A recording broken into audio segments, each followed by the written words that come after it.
panahon, biglang nag-i-erupt din yung mga volcano. Pero glory to God, umayon lang. Pero dalangin natin, walang mga na-aksidente. Thank you Lord kasi nandito tayo ngayong araw kahit na sobrang init at marami tayo pwedeng puntahan ngayon. Diba? Umuwi ng probinsya. Diba, pumunta ng mall. Magdadagat. Yan. Yung iba naman ang pumunta ng beach. Amen.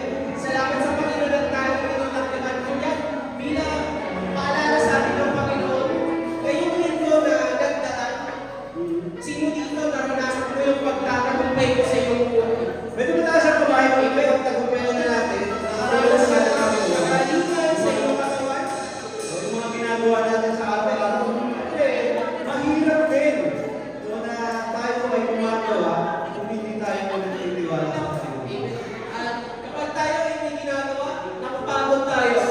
Oo. Pero kapag lumalapit tayo doon sa presensya ng Panginoon, lumalakas ulit tayo. Kaya ngayon, bilang pag-ibig ng pasasalamat sa Panginoon, handa na ba kayong magpuri sa Diyos? Mga Panginoon, hindi na ba ang kalakaran sa inyo mga kapatid? Ito kayo sa pagpapagyan ng Diyos. Pwede na pala sa labahan ng ating Panginoon. Amen. Praise God. Handa na ba kayo magpuri sa Lord? Sige nga, lahat ng handa na sumigaw ng Hallelujah! Lahat ng handa na pumalakpak ng malakas!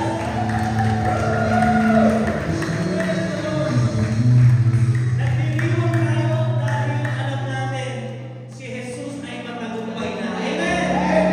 Kaya purihin natin ang Diyos. Let's welcome the presence of the Lord. Wala nang ibang daan papunta sa langit. Si Jesus lang. Amen. Wala nang ibang katotohanan. Si Jesus lang. Amen. Kaya sabayan na naman, aawitin natin ito. Si Jesus ang daan. Already? Sabay-sabay. Si Jesus ang daan. Ang katotohanan. Sabay-sabay. Siya ang buhay. Mas malakas. Ang tanging pintuan. Sabi mo sa sarili mo, ligtas ka sa Kanya. Sa kabila, amen. Ligtas ka sa Kanya. Ligtas ka sa Kanya. Sabay-sabay. Ligtas ka kay Jesus.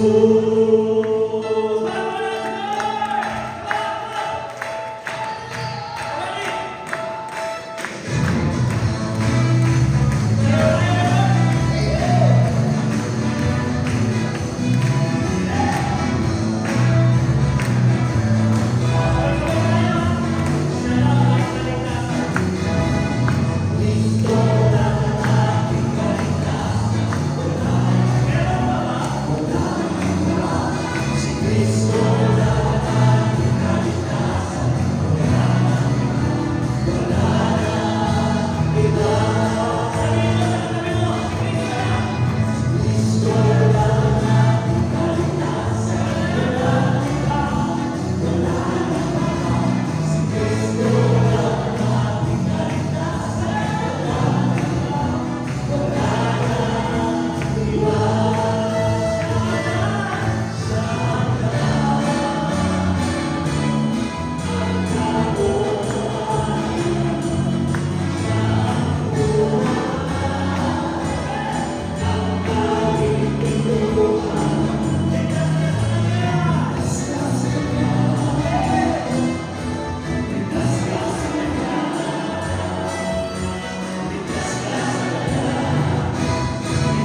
Bishop and Reverend John. Praise the Lord for gracing us with your presence. Hindi ba napakasarap malaman na meron tayong mabuting pastoral na hindi nagkukulang? Amen! Meron tayong mabuting pastoral na handang ialay ang kanyang sarili sa krus para ikaw at ako ay maligtas at mabayaran ang ating mga kasalanan. Meron tayong mabuting pastor na handang iwan ang 99 para hanapin ang nawawalang tupa na walang iba kundi ikaw, kapatid. Kaya sa pagpunta natin dito sa tahanan ng ating Panginoon, nababatid ng ating mabuting pastor ang ating mga pangangailangan, mga kapatid. At nais niya na maranasan mo ang buhay na ganap at kasiyak-siyak. Dadalhin ka niya sa mainam na pastulan at batisan. Nais mong pagpalain ng ating mabuting pastor, mga kapatid. Nais kanyang alagaan, poproteksyonan, pag-aagalingin ka niya at papadala ang mga pabor. Pero ang kapatid, nais niya na pagkatiwalaan natin ang kanyang mga pangako. Sapagkat lahat ng kanyang pangako ito ay totoo. Siya ay tapat at tutupad siya sa kanyang pangako. Ang Diyos natin ang tanging daan, ang katotohanan at buhay. Kaya mga kapatid, I encourage everyone, come on church, open your mouth and let's declare God's promises over our lives. That God will bless all the works of my hands. I will lend to many nations and borrow from them. The Lord will make me the head and not the tail, always at the top, never at the bottom. No weapon formed against me will succeed. I will silence every voice raised to accuse me. These benefits I will enjoy. My vindication will come from the Lord. I will thrive like the palm trees and grow strong like the cedars of Lebanon. Even in old age, we will still produce fruit. We will remain vital and green. I will taste and see that the Lord is good. Blessed is the one who takes refuge in Him. With a long life, I will be satisfied. Surely, goodness and mercy will follow me all the days of my life, and I will live in your presence forever. I am blessed with every spiritual blessing and the heavenly places in Christ Jesus. God will restore my health and heal my wounds, for by the stripes of Jesus Christ I am healed. And God will fill my life with many good things. I will experience God's fullness in Jesus' name. Amen. Praise the Lord. Tayo po'y manalangin mga kapatid. Iuupo natin ang ating mga ulo at isigit natin ang ating mga puso. Aming Diyos na makapangyarihan sa lahat. Muli at pinapasalamatan ka namin. Ikaw ang aming mabuting pastor na hindi nagkukulang, hindi nangiiwan, at hindi nagpapabaya sa kanyang mga anak. Sa pagpunta namin sa tahanan mo, Panginoon, nilalapit namin sa iyong mahabaging trono ang lahat ng aming alalahanin at kabigatan sa puso. Salamat po, Panginoon, dahil sa paano mo hindi pinagkait ang kaisa-isa mong anak ay kaya mo rin ibigay ang lahat ng aming pangangailangan, Panginoon. Kaya mo alisin ang mga takot at pangamba sa puso namin, Panginoon. Kaya mo pagalitin ang may mga sakit. Hihilumin mo ang mga pusong nasasaktan. Palalakasin mo ang mga namihina, Panginoon. At pagpapalain mo ang lahat na nagtitiwala sa iyo, Panginoon. Sapagkat tapat ka sa iyong mga pangako. Pinatunayan mo na ito sa krus, Panginoon. 2,000 years ago, at iisang Diyos pa rin ang ating tutugon sa ating mga panalangin. Sapagkat ikaw ay totoo, hindi sinungaling at hindi nagbabago.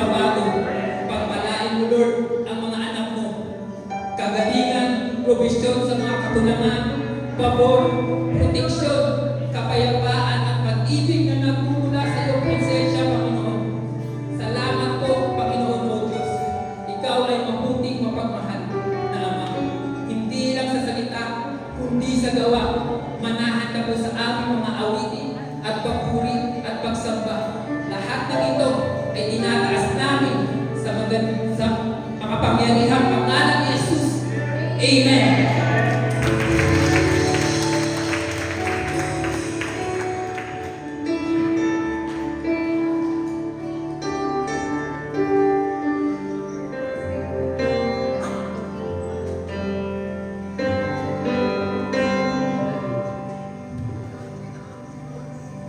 Mga kapatid, gusto ko pong basahin ang sinasabi ko dito sa mga awit 100 verses 4. Pumasok sa kanyang templo ng ang puso'y nagdiriwa. Umawit, nagpupuri sa loob ng dakong banal. Pagiging ang ngalan niya at siya'y pasalamatan. Napakabuti ni Yahweh, pag-ibig niya ay walang hanggan. Pag-ibig niya ay may tunay, laging tapat.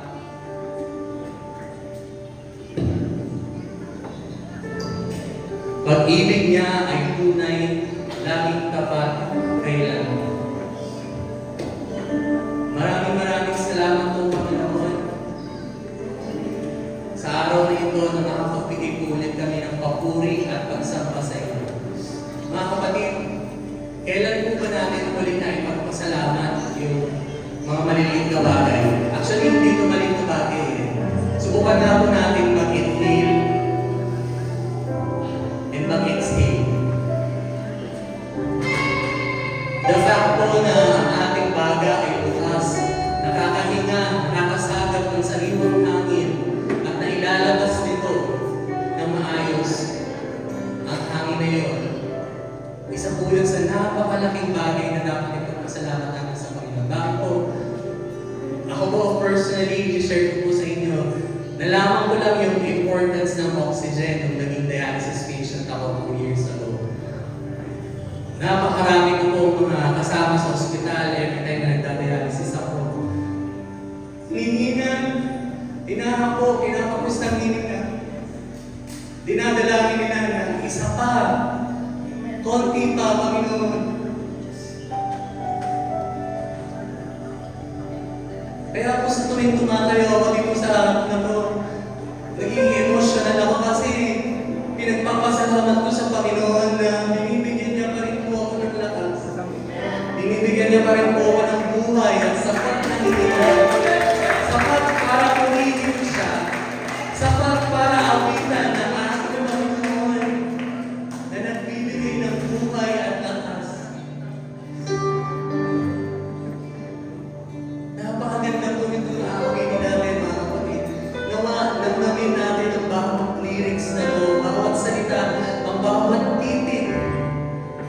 Ilagay ng banal na Espiritu ang mga salita nito sa ating mga puso.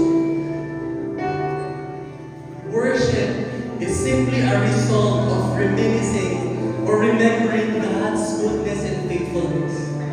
At alam ko po, hindi ako nag-iisa. Lahat po tayo may ginawang mabuti ang Diyos sa ating buhay. Amen? Kaya samahan niyo po ako. Papuri at parangal sa iyo, pangalan ng Jesus.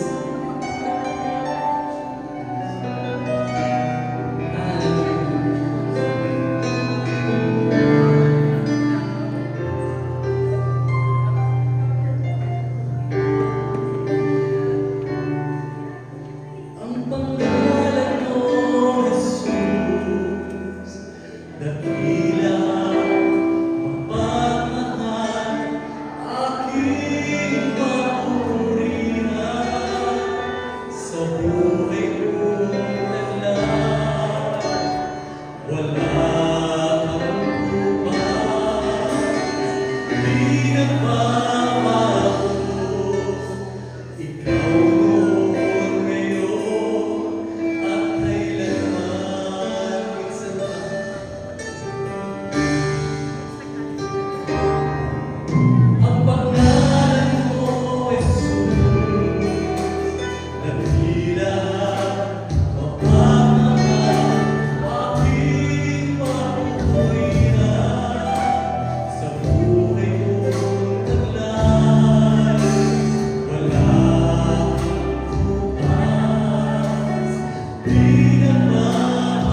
Binubuksan ko ang aming puso.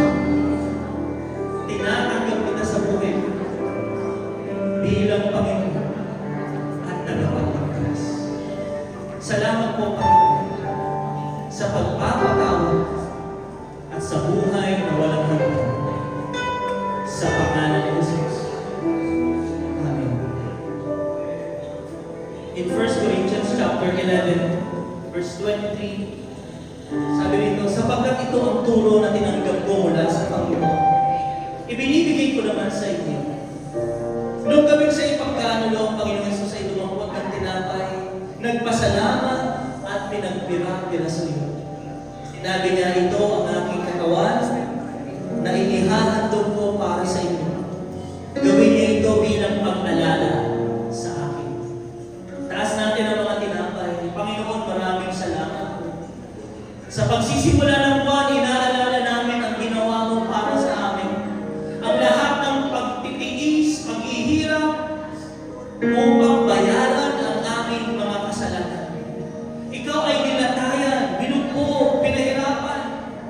Pero lahat ng yun ay iyong tiniis upang kami ay magkaroon ng pagkatuos sa aming kasalanan. Panginoon, salamat po sapagkat ang mga pangako mo'y maaasahan. Na sa iyong mga latay kami ay pinagaling mo na. Hindi lamang spiritual, Lord, umaasa rin kami sa mga pisikal na pagpapagaling. Umaasa kami sa emosyonal at mental na kagalingan. Mula ulo hanggang talampakan sa pangalan ni Jesus. Binayaran mo na ang lahat ng ito. Sa iyong mga latay, kami pinagaling. Tinatanggap po namin, O Diyos, ang mga pangako ito sa aming buhay. Sa pangalan ni Jesus.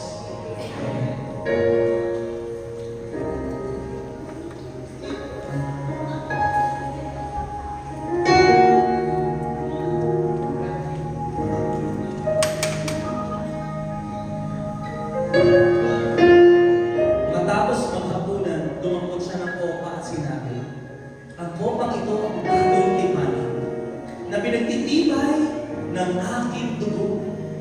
Tuwing inumin niyo ito, gawin niyo ito bilang pag-alala sa akin. Sapagkat tuwing kakain kayo ng tinapay at iinom sa kopang ito, ipinahahayag ninyo ang kamatayan ng Panginoon hanggang sa kanyang muling pagparito. Babalik si Jesus. Panginoon, maraming salamat po dahil sa ibinuhos mong dugo, nagkaroon ng kapatawaran ng aming mga kasalanan. Salamat po sapagkat ang iyong dugo ay higit sa lahat ng dugo ng lupa at mga kambing. Ito ang kabayaran para sa aming mga kasalanan. Ito'y sapat na. Kaya Panginoon, nagpapasalamat kami sapagkat pinatawad mo na kami sa kapangyarihan ng iyong dugo. Nilinis mo na kami sa kapangyarihan ng iyong dugo. At kami ngayon ay ginawa mong matuwid sa kapangyarihan ng iyong dugo. Salamat po. Dalangin din namin, Lord Diyos, sa pag-alala namin ang pagpapatawad mo na kami magpapatuloy sa buhay na may kabanalan. Magpapatuloy kami sa matuwid na pamumuhay. Sapagkat nilinis mo na kami, Lord Diyos. Araw-araw, Panginoon, ang aming panalangin, baguhin mo po na kaming lahat ay maging katulad mo, Panginoon Jesucristo. Salamat po sa pagpapatawad. Tinatanggap namin sa pangalan ni Jesus. Amen.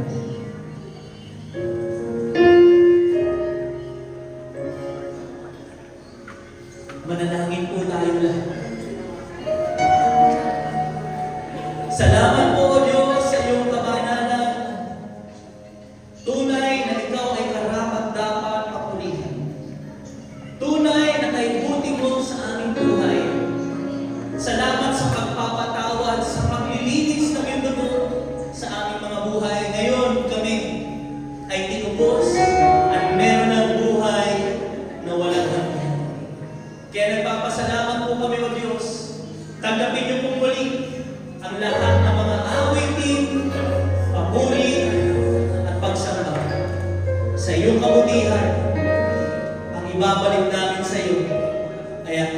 pagsamba.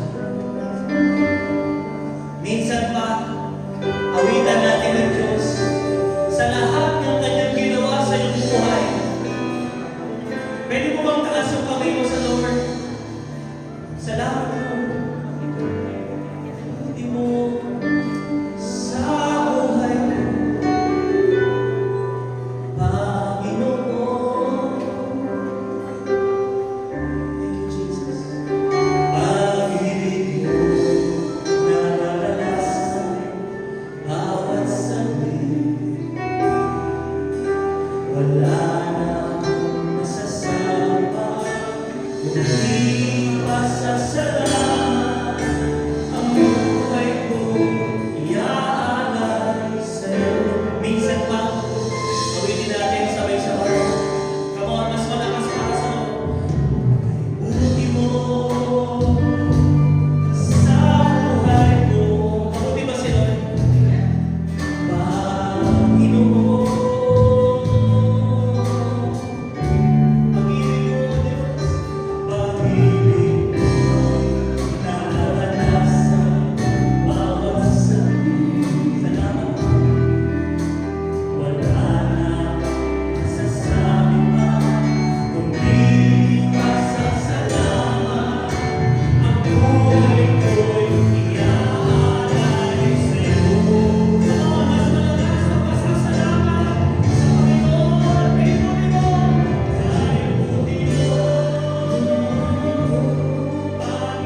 greet one another. Kamusta ka, kapatid? Come on!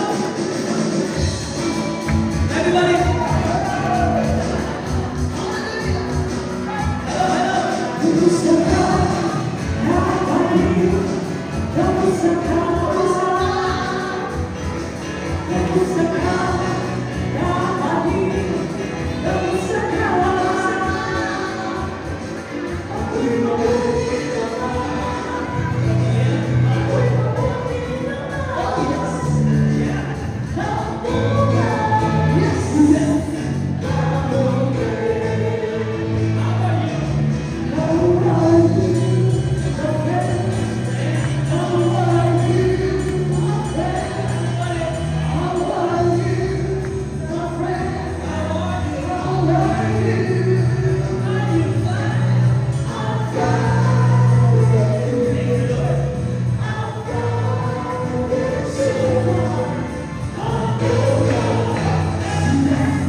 Salamat sa Diyos ng buhay.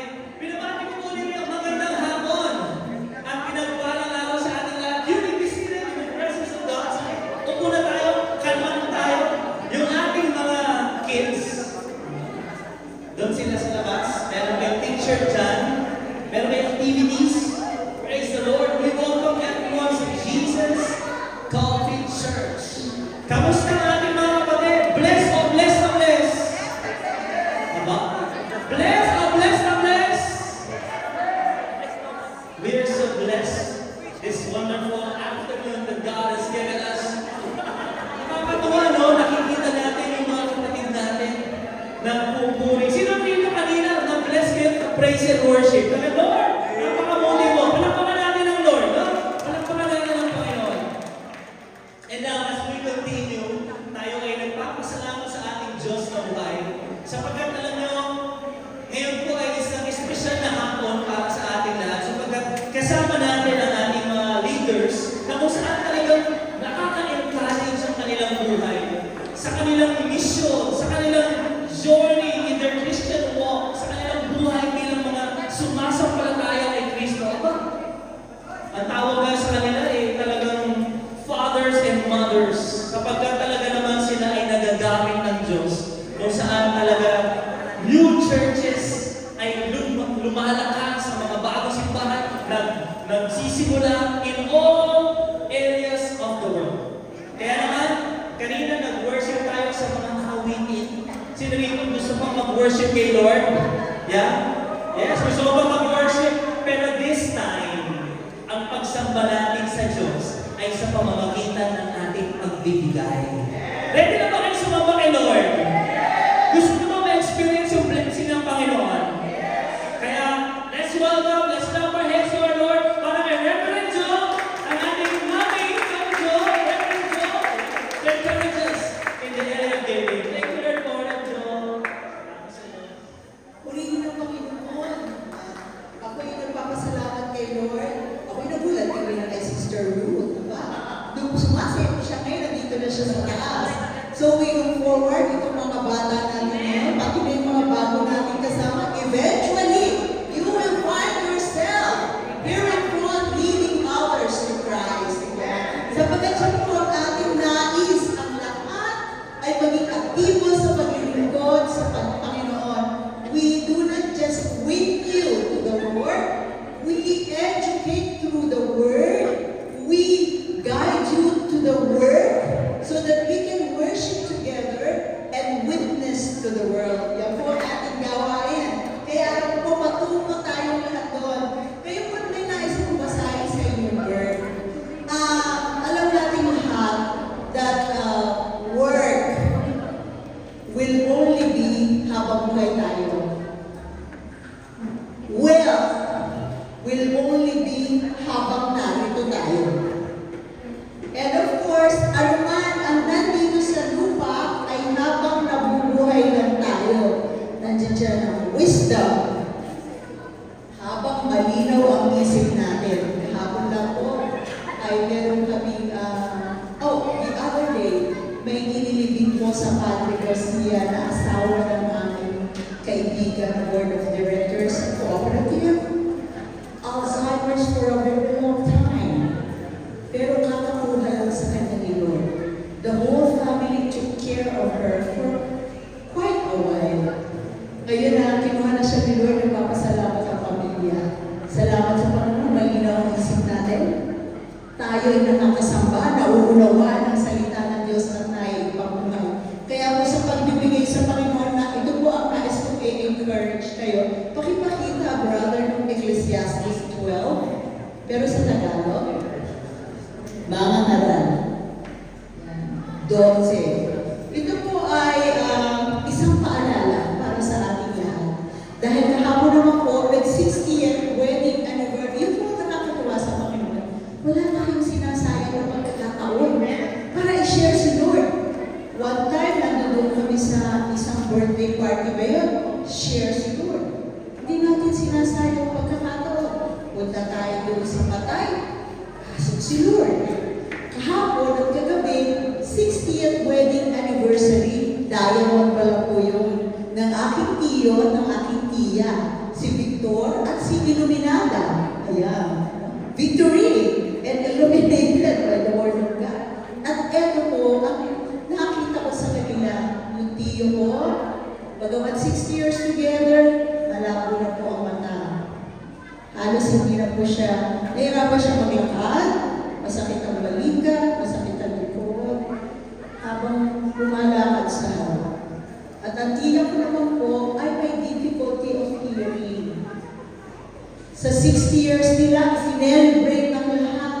Ganun pa man makikita na natin ang bakas ng paglipas ng panahon. Nais ko pong ipaalala ito sa mga kabataan. Darating po ang panahon na pumunta tayo doon sa ganung puntos ng lugar na tayo ay tatanda, makakaranas ng mga panghihina. Ngunit, ang pinakamahalaga sa lahat, kailangan natin maunawaan habang tayo naririto ay maipamuhay na ang inihiling na buhay ng Panginoon. Nais ko po basahin sa inyo ito sa Tagalog. Mga ngaral, ika-12, alalahanin mo, lalo na sa mga kabataan, alalahanin mo ang iyong manlilikha sa panahon ng iyong kabataan, bago dumating ang mga araw at taon na puno ng kaguluhan. Panahon hindi mo na madama ang tamis ng mabuhay. Sabi po ng father ko, nung matanda na siya, Ricky! Sabi sa asawa ko, ang hirap tumanda. Siya po ay 89 years old, sanay mag-golf araw-araw, napaka-active sa association and driving. All of a sudden, nung nag-pandemic, pagbalik po ng pandemic, wala na siyang magawa sa lahat ng iyon. Nanghina ang kanyang katawan. Alalahanin mo ang Diyos bago makubli ang sikat ng araw, bago magdilim ang buwan at mga bituin, bago ka matabunan ng makapal at madilim na ulam. Kasi po, ang mata lalabo. Yun po ang sinasabi dito. Habang malinaw ang mata, ngayon po ang pagbabasa sa salita ng Diyos. Alalahanin mo siya bago humina ang iyong katawan, bago manghina ang iyong mga bisig, bago mawala ng lakas ang iyong mga tuhod. Alalahanin mo siya bago iyong mga ngipin at bago lumabo ang iyong mga mata.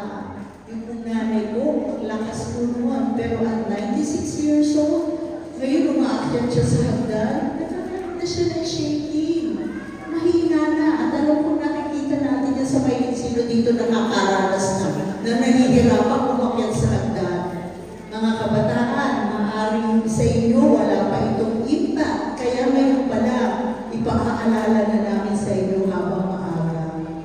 Alalahanin mo nga siya bago dumating ang panahon na sarado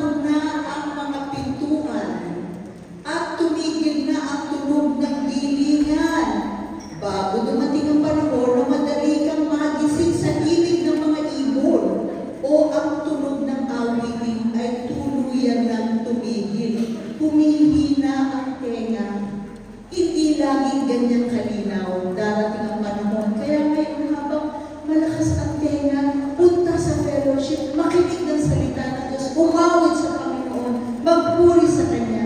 Alalahanin mo siya bago dumating ang panahon. Katatakutan mo umakyat sa mataas na lugar. Bago dumating ang panahon, di ka na makakalakad na mag-isa. May aakay na. Bago pumuti ang iyong buhok, sinong puti na ang buhok? Ay alam ko, napapakulay pa yung iba ng puti. Yung ibang mga kabataan, lalapit kay Bishop. Excuse me, how did you get your hair colored? Akala kinolo ni Bishop ang buhok niya. Sabi niya, oh, this is natural. Oh, sabi niya, that's very expensive to have that hair. They will have to bleach your hair and then color it and color some more.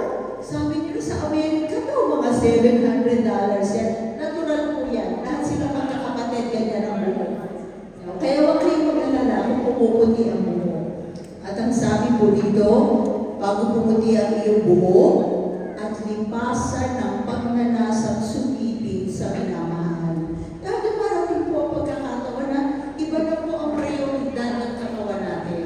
Nais na ng katawan ang kapahingaan. Hindi na niya nais sa mga bagay na strenuous exercise na kagaya ng ginagawa kabataan ngayon na talaga naman nagbibisikleta sa mountain, using mountain bike, treadmill, lahat na lang, ano pa ba? Pilates, darating ang araw na tayo pupunta sa huling nating hantungan at marami ang tatamis sa lansangan.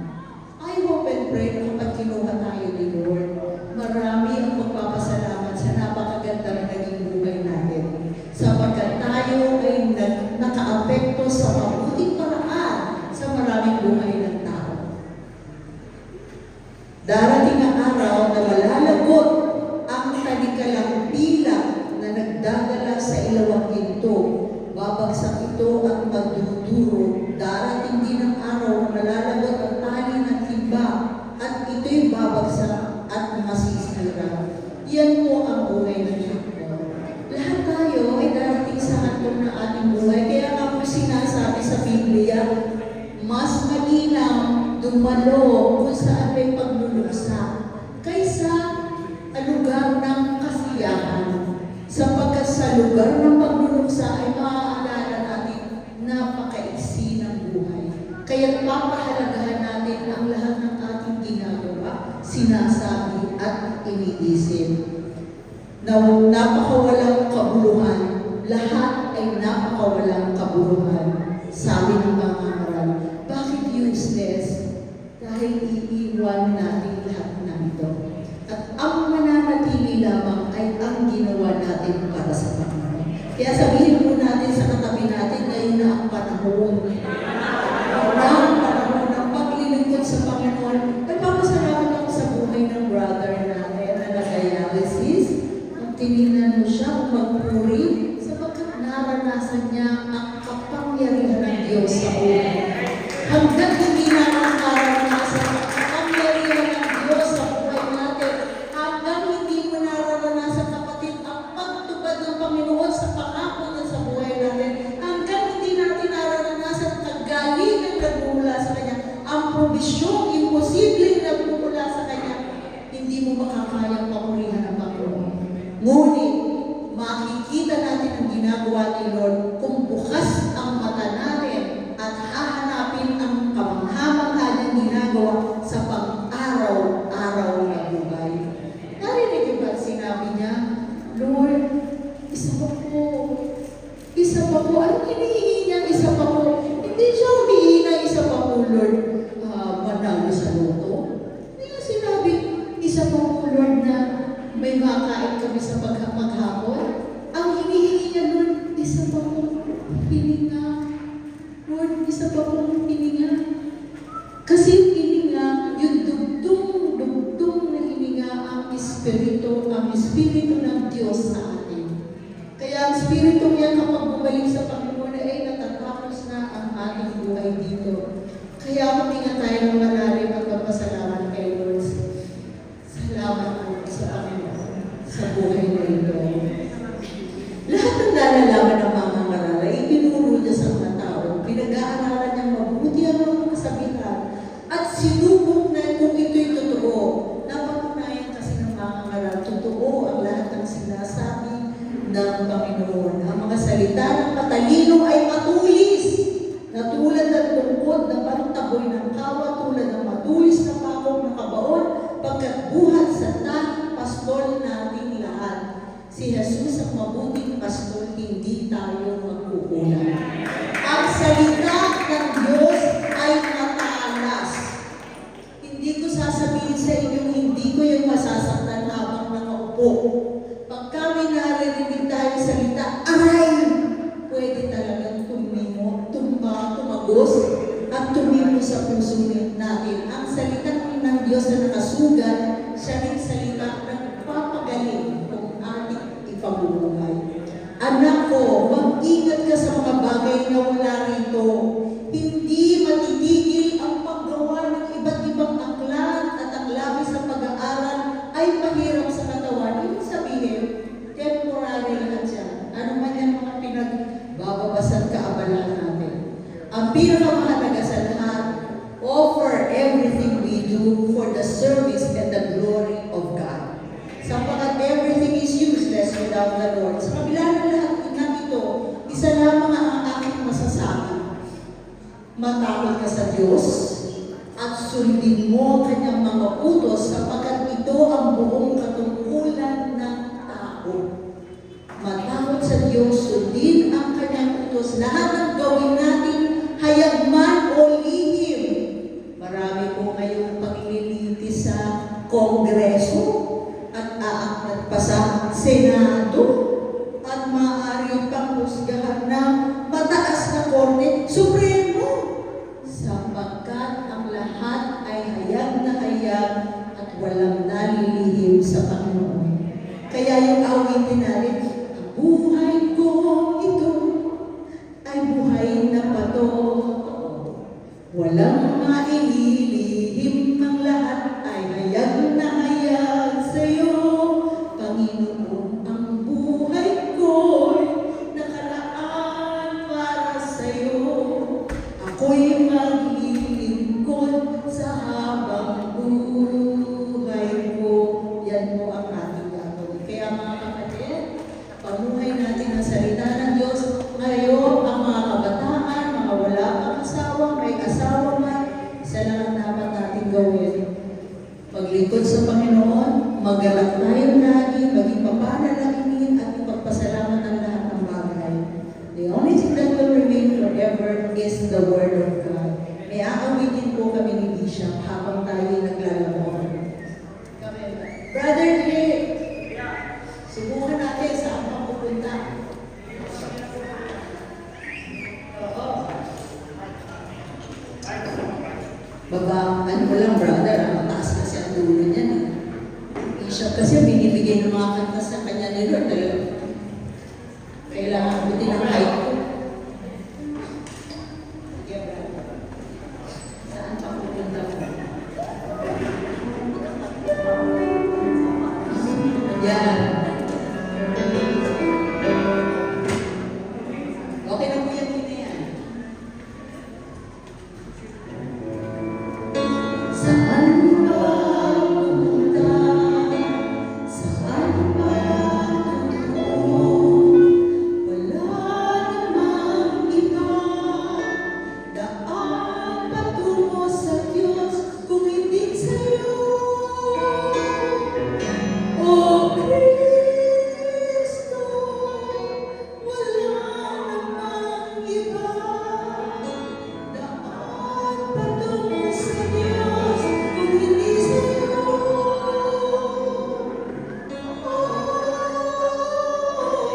Kailan ba lalapit sa Kanya? Kailan ba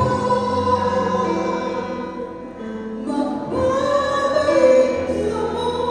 Kailan ba maglilingkod sa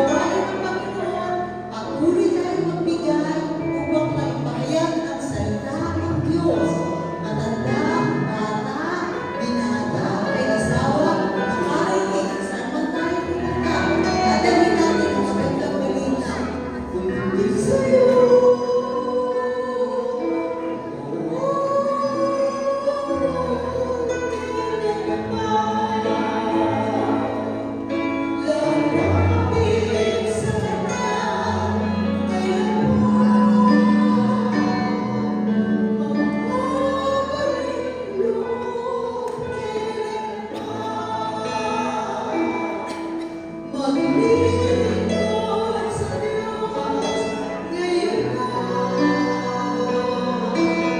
Huwag na ipagkaiban pa.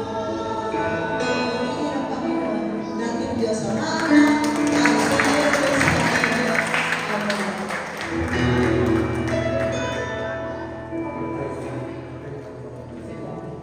Asa po natin, extend natin ang ating kamay sa Panginoon. Panginoon, Diyos namin na may-ari ng langit at lupa, na siyang nagbigay sa amin ang lahat ng meron kami ngayon.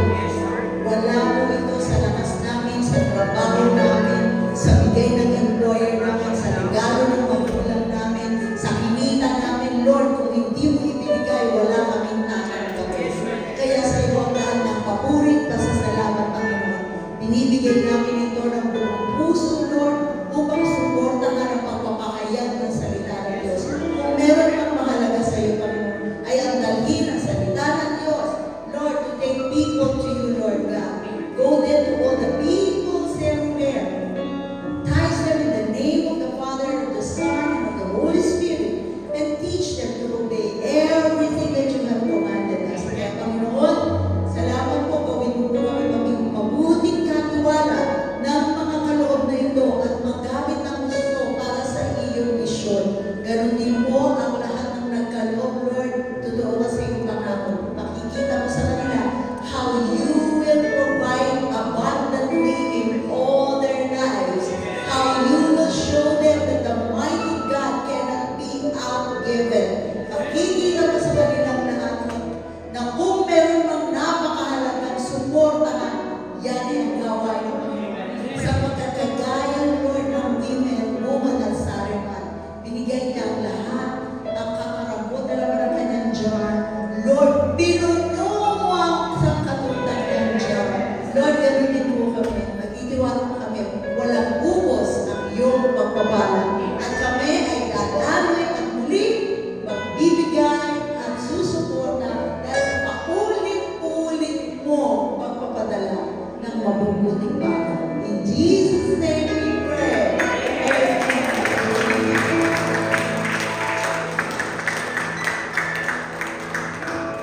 Alam niyo mga kapatid, pinimpress na ng Holy Spirit yan sa akin.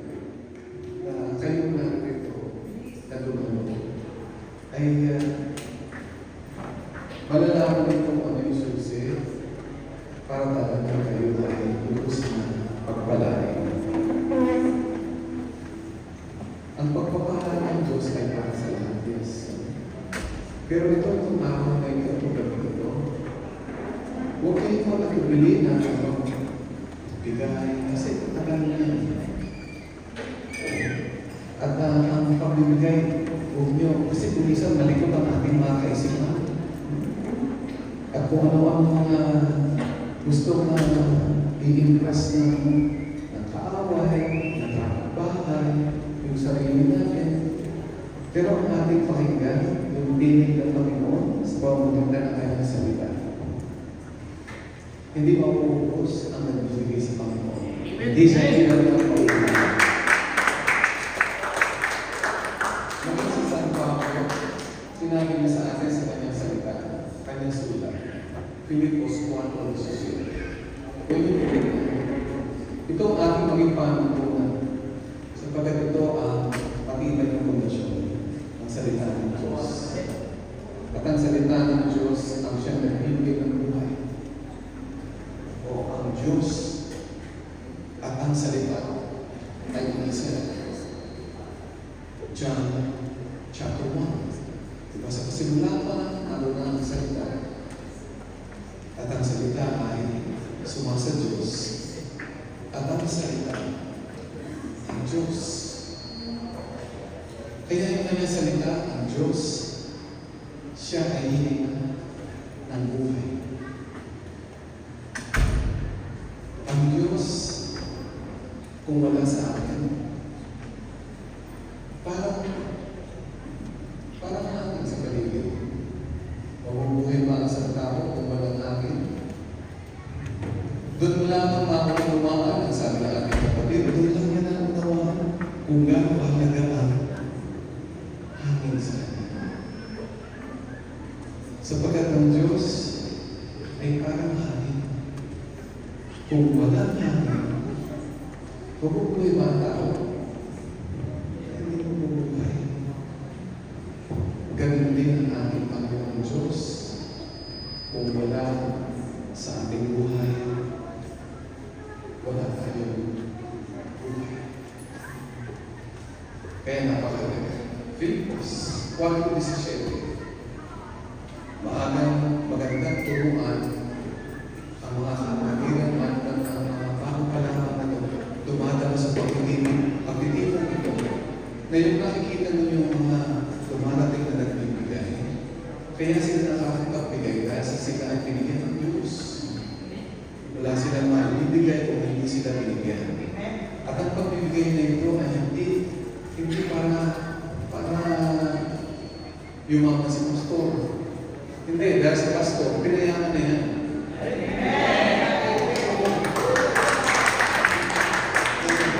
At ang lahat pa na magpapastor, ay pinayaman na rin ng Panginoon. Kasi ang maaaring nga natin sa ating simbahan ay ang lahat ay maglingkod sa Diyos. At alam niyo yung sinasabi ng kawikaan, ang mga naglilingkod sa Diyos, humahaba ang buhay. Kaya kapatid, patuloy mo yung pag-awit mo dito.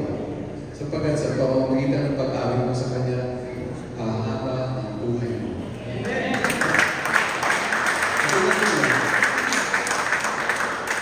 Ating pinapundasyon ang salita ng Diyos sapagkat ito ay buhay. Anong sinasabi ng salita ng Diyos sa Filipos 4:17? Hindi dahil sa gusto namin kami ay tumanggap ng kaloob, kundi ang nais ko ay makatanggap kayo ng masaganan gantimpala. So, ang susi sa masaganang buhay ay ang pagbibigay. Sino bang gustong sumama sa taong kuripot? Hindi mo gusto na sumama ka sa taong maramo.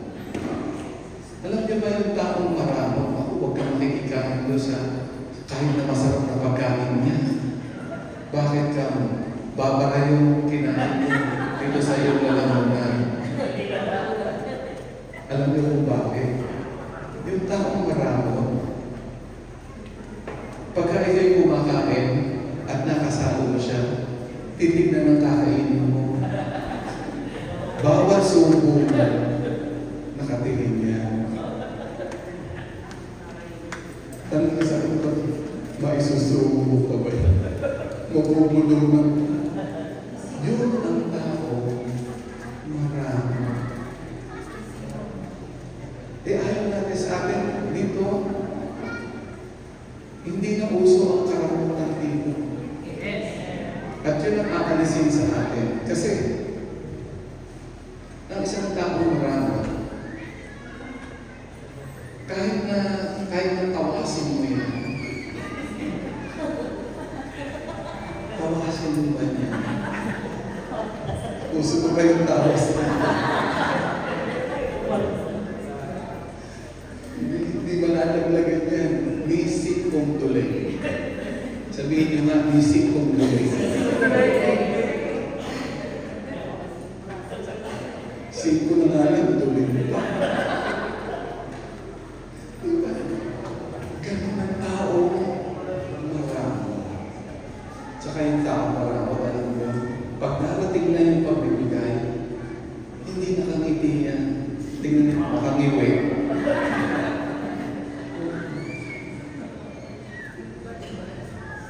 Yung iba naman, malaking pagsubok sa kanila. Lalabas na lang. Gagawin. O kaya, magsisiyar na lang. Maraming dahilan. Pero ito, turo ng Panginoon. Kawikaan, Kabanata 11, talata 20. So nakita natin yung Filipos 4:17. Philippians 4:17, tignan niyo. Kasi kapag tayo ay nagbigay, sa gawain, tapos sa buhay natin, tayo ay naging generous. Tingnan niyo sa verse 19. Walang hindi mo kayang gawin sapagkat palalakasin ka ng Panginoon natin. 4:19. Sa Pilipinas, sa Pilipos, 4:13 yun, ano? Yung isa 4:13, I can do all things, tama ba? Philippians 4:13, din yun, magkakawa natin lahat. And then, ito, 4:13 yun, tama, di ba? Yung I can do all things through Christ who gives me strength. So, walang imposible. And then, sa verse 19, makikita ninyo, kapag tayo naging friends and partners in the gospel ministry of Jesus Christ, ito ang ating tatanggapin. Tatanggap tayo. Ano sabi doon sa Filipos 4:17? Hindi sa kahanan natin.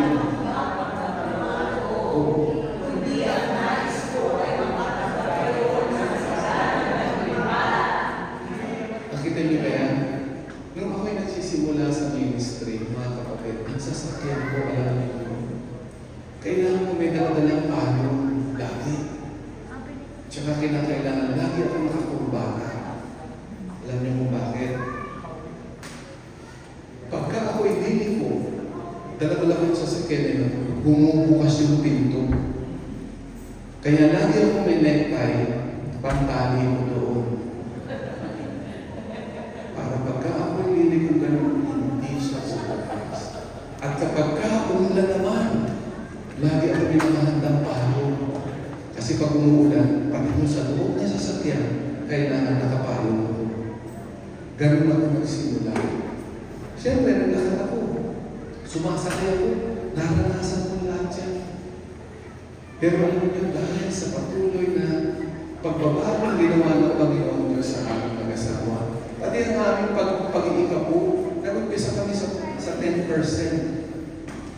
Alam niyo ba ngayon, kami nga umabot na sa 30, di ba? 30%. Kung ano man yung aming tinatanggap na pagpapala. Ngayon naging 30.5. Palakpakan mo natin sa Diyos. Ang aming dalangin ay magamit kami ng buong-buo sa Panginoon na mabaligtan. Ano ibig sabihin? Yung 10%, yun na lang ang aming ikabubuhay. At yung 90%, pinapalik namin sa kanila. Panalangin natin na kung may humantong sa ganoon. Bakit? Kasi Philippians 4:19, anong sabi?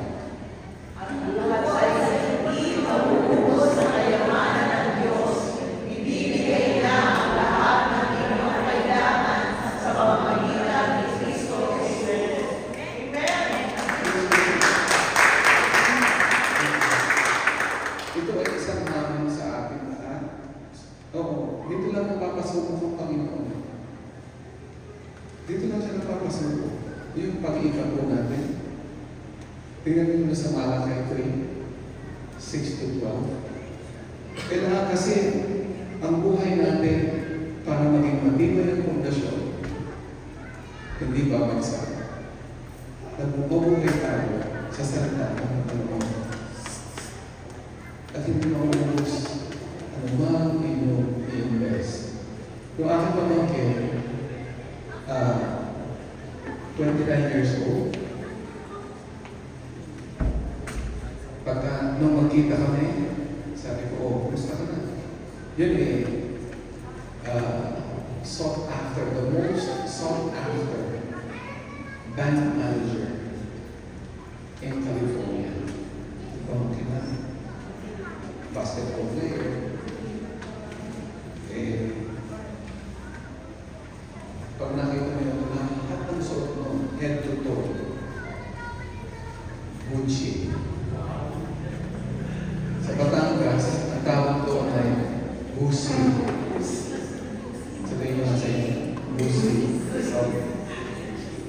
Meron kasi yung Jackie na ang pangalan niya ay Lucy. Okay. Lucy. Kami ganyan, Lucy. Siya ang nagmamanage sa mga kayamanan ng mga mayayaman sa Amerika. Siya ang hinahanap. Kung anong investment ang maganda. Sa aming pag-uusap, ito sabi niya yung Rolex, malaki ang aking magiging ako ay dyan. Talaga ba? Oo. Return on investment. Dami na kapagkakakilala mo na sila. Talagang entertainment kami lang. Ikaw yung bumibili. At pagkatapos makikita mo, maraming panahon lamang, sobra na ang presyo.